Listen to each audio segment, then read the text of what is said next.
ఈరోజు చూపించబోయే రెసిపీ ఏంటంటే కంద కర్రీ. కందదుంప కర్రీ ఎలా ప్రిపేర్ చేసుకోవచ్చో చూపిస్తా. ఇలా ముందుగా చిన్నగా కట్ చేసి పెట్టుకున్న కంద ముక్కలు, అలానే వాటర్ యాడ్ చేసి కొద్దిగా సాల్ట్, అలానే చిటికెడు పసుపు యాడ్ చేసి మొత్తం అంతా కలిసేలాగా ఒకసారి కలుపుకోండి. కలుపుకున్న తర్వాత ఒక విజిల్ వచ్చేంత వరకు ఉడికించుకుంటే కంద ముక్కల్ని సరిపోతుంది. ఒక విజిల్ అంటే సరిపోతుంది, ఎక్కువగా ఉడికించుకోమాకండి, మెత్తగా అయిపోతుంది ముక్క అనేది. ఇలా ముందుగా ఉడికించి పెట్టుకున్న కంద ముక్కల్ని వాటర్ తీసేసి ఒక ప్లేట్లో పెట్టేసుకోండి. ఇప్పుడు బాండీ తీసుకున్న బాండీలో కొద్దిగా ఆయిల్ హీట్ అయిన తర్వాత పోపు దినుసులు, ఆవాలు, జీలకర్ర, పచ్చిశనగపప్పు, సాయమినపప్పు, ఎండుమిర్చి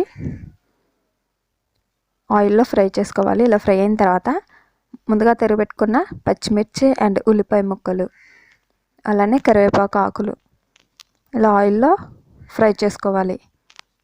ఇలా ఫ్రై అయిన తర్వాత కొంచెం పసుపు యాడ్ చేసుకొని ఉల్లిపాయ ముక్కలకి అంతా కలిసేలాగా ఒకసారి కలుపుకోండి. ఇప్పుడు అల్లం వెల్లుల్లి పేస్ట్, రుచికి సరిపడంత ఉప్పు, కారం, గరం మసాలా పౌడర్ వేసుకొని ఒక్కసారి ఒక 2 minutes ఫ్రై చేస్తే సరిపోతుంది. ఈ ఫ్రై అయిన ఆనియన్ ముక్కల్లో ముందుగా ఉడికించి పెట్టుకున్న కందం దుంప ముక్కల్ని వీటిలో వేసేసుకొని, అలానే రుచికి సరిపడేంత పులుపు. ఈ కర్రీకి కంపల్సరీ ఉప్పు, కారం, పులుపుతోటే టేస్టీ ఉంటుంది.